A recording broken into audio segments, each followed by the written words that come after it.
Yo guys, assalamualaikum, welcome back to my channel. Di kesempatan pagi ini, saya ingin berbagi mengenai admin LTE dan Inertia dan Laravel ya. Kita akan menggunakan framework Laravel, admin LTE dan Inertia untuk membuat aplikasi CRUD sederhana. Nah, bagi teman-teman yang belum mengikuti video-video sebelumnya, silakan cek di channel ini. Di video sebelumnya ada. Lalu jangan lupa untuk clone GitHub-nya ya, admin LTI Inertia. Di video sebelumnya ada alamat GitHub-nya, silakan di-clone dan running composer install, terus npm install, terus kalian sudah siap untuk melanjutkan CRUD. Oke ya, bagi kalian yang sudah cloning, mungkin bisa cek dulu di feed.config.js ini. Ini silakan di komen dulu. Soalnya kita nggak perlu ini kalau mau ditaruh di server ininya ya, codingannya. Kita nggak taruh di server, kita akan coding di lokal, lanjut ke admin LTI Inertia gitu ya. Oke, ini komen aja dulu di feed.config.js-nya. Ini ya filenya. Silakan di komen dulu. Terus, nah bisa running kayak gini ya. Jadi kita akan bikin CRUD dengan admin LTE dan Inertia. Dan tentunya CRUD-nya ini nanti kita akan menggunakan Ajax ya, biar lebih interaktif dan biar lebih keren ya. Jadi nggak harus reload-reload halaman. Itu sudah terlalu jadul ya. Kita akan pakai Ajax. Oke, lanjut ya. Ini dashboardnya udah ada. Kita akan langsung taruh aja di sini, ininya, formnya. Kita taruh di sini. Terus kita akan bikin controllernya. Terus kita akan bikin alert message-nya dan sebagainya dengan CRUD di sini ya.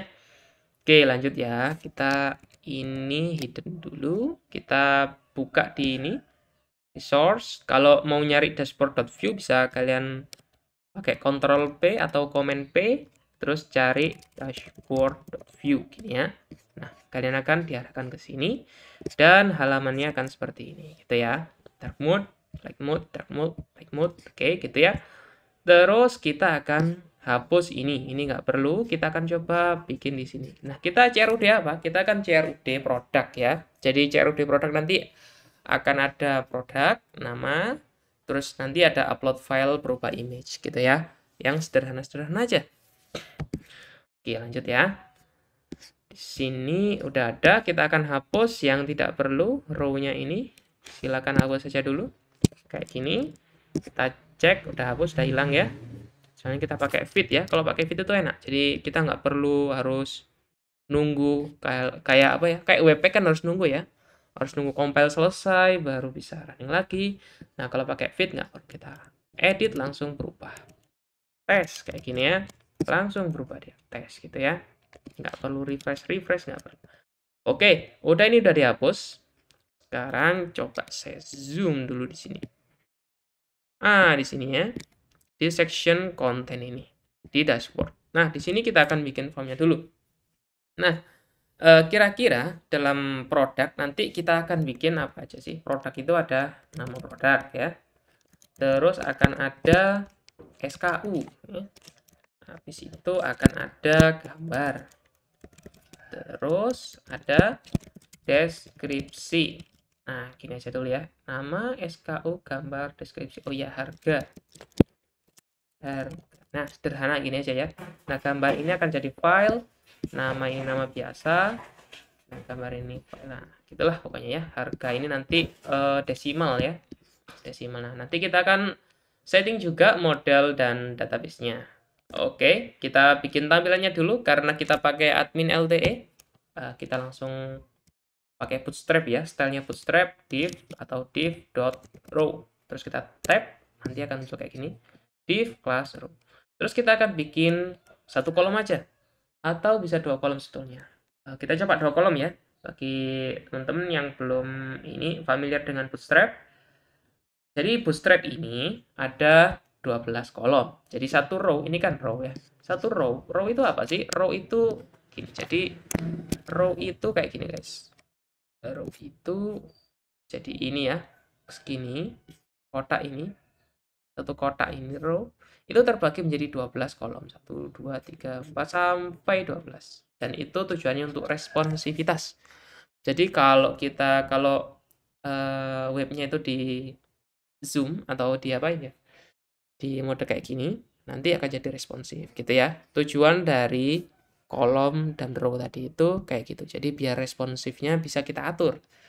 Oke ya. Di sini kita pakai 2 kolom karena dia 12. Jadi satu row itu 12 kolom, kita ingin jadi 2. Berarti satu ada 6 kolom. Satu ukurannya 6, yang satu lagi ukurannya 6. Jadi ada 2 kolom, totalnya ada 12 gitu ya.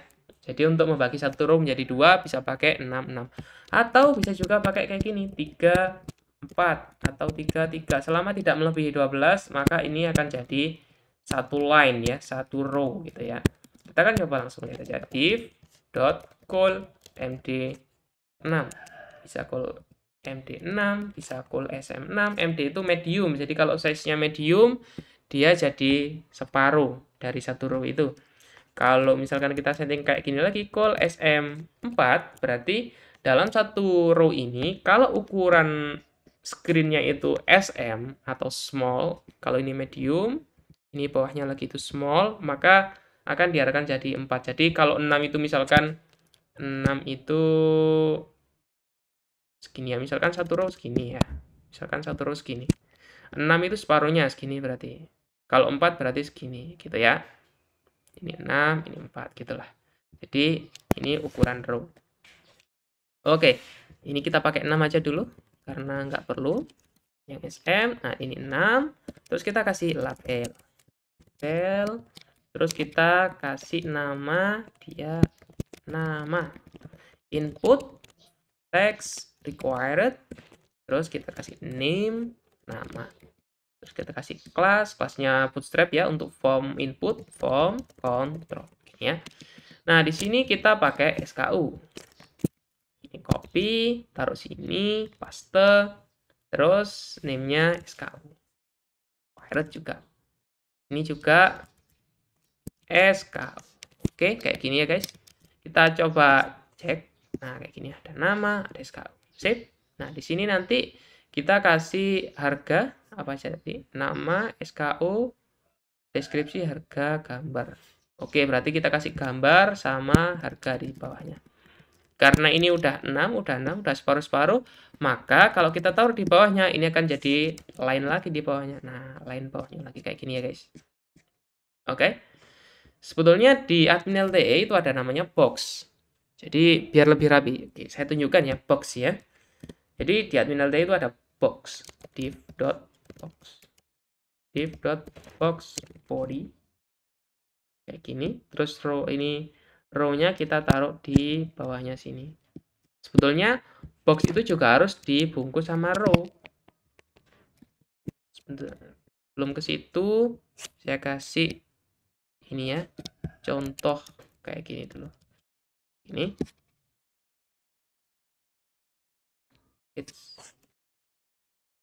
Bentar. Box kok nggak mau div class box. Bentar ya guys, admin LTE. Saya nggak lupa.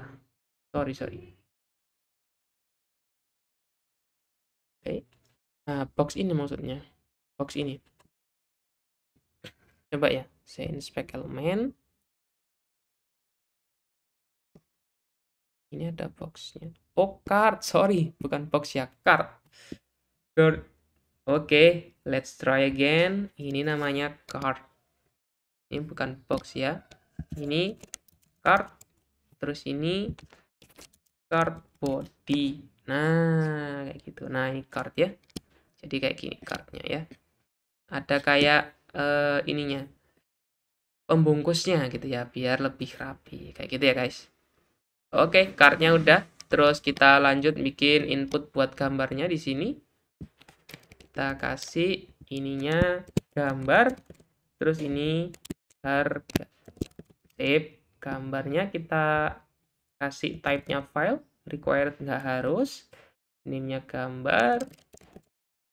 Terus harganya tipenya number. Oke. Terus SK. Ini name-nya harga gambar. Save kayak gini. Kita coba cek. Nah ya, udah muncul nama, gambar. Gambar nggak perlu dibungkus from control ya guys. Gambar kita bisa bikin tanpa form. Nah, gini aja. Nah, kita karena itu ke bawah, kita perlu taruh di bawah, kita kasih div. Div itu defaultnya dia akan new line ya. Dia akan bikin line baru, defaultnya div. Jadi kita kasih div, nah kayak gini ya guys. Oke, nama SKU, gambar harga udah. Terus kita kasih deskripsi bawahnya. Karena deskripsi panjang, kita kasih full ya, full row. Jadi call 12. Bisa call MD12 juga bisa, call 12 juga bisa. Call 12 artinya di semua screen size dia ukurannya full gitu ya. Ini kita kasih label label deskripsi, terus text area, name-nya deskripsi. Kita kasih form control juga, kelasnya form control required tentunya karena dia deskripsi. Cek, nah ada kayak gini ya, deskripsinya udah kebentuk. Sekarang tinggal nambahin button submit. Oke, button submit kita bikin di situ. Button submit kita bikin new row deh, new row. Nggak harus, tapi bisa. Div atau jangan di new row. Kita kasih ini kan card body, kita ada namanya card footer. Div dot card footer kayak gini ya guys. Nah, terus button .btn primary artinya button primary, simpan. Sip. Nah, simpan di sini. Harusnya di sini ya biasanya, tapi nggak apa di sini, nggak masalah. Oke, button simpan karena ini form, kita kasih di sini form, bukan div ya, tapi form. Ini juga form. Terus kita kasih ID atau kita kasih ref deh. Atau ini on sub add submit dot prevent simpan. Nah, jadi kalau dia mau disubmit, jangan submit, tapi lakukan metode simpan. Nah, kita tinggal bikin function di sini namanya simpan. Nah, gini ya guys. Nah, kita mau ngapain kalau disimpan? Console.log simpan guys. Nah, kenapa kok kita pakai cara kayak gini? Ini cara yang paling simple. Jadi kalau submit, kalau kita harus handle ini dulu ya, verifikasi manual dulu, kita akan kesulitan untuk mengeceki ini ya, name, SKU, gambar ya. Kita biarkan biar HTML-nya yang melakukan verifikasi. Jadi ketika disubmit, dia akan ngecek required ini dicek dulu. Oh, dia required harus diisi. Kalau belum diisi, dia nggak bisa simpan. Kalau udah diisi, dia bisa running simpan kayak gitu ya. Nah, di sini kita udah siapkan metode simpan. Nanti jadi kalau formnya disimpan, dia akan panggil metode simpan ini. Oke ya guys, sekarang kita coba. Kok gini jadinya? Oke, coba kita klik simpan. Nah, harus diisi ya. Nggak bisa. Klik, nggak bisa. Oke, kita kasih namanya misalkan minyak goreng. SKU-nya bebas, gambarnya nggak harus pakai gambar. Harganya misalkan 14.000. Ini minyak goreng loh. Simpan ya, klik. Nah, simpan guys. Nah, di sini ya judulnya. Simpan guys. Oke, ini udah muncul. Jadi konsolnya udah bisa muncul di sini. Sekarang kita tinggal bikin ininya. Controllernya ya. Controllernya untuk menyimpan data gitu ya. Kita akan masuk ke controllernya di video selanjutnya. Video kali ini kita hanya membahas mengenai view-nya dulu. Kita akan bertemu di video selanjutnya. Mungkin video selanjutnya nggak akan bahas controller sih ya, tapi bahas ke model dan juga database migration. Soalnya kita butuh database untuk menyimpan datanya gitu ya. Dan untuk edit data juga kita perlu database juga ya. Jadi setelah ini kita akan bikin database-nya berupa field-nya ada nama, SKU, gambar, harga, dan deskripsi untuk produk gitu ya. Oke teman-teman, terima kasih sudah menonton. Kita akan Bertemu di video selanjutnya. Assalamualaikum warahmatullahi wabarakatuh.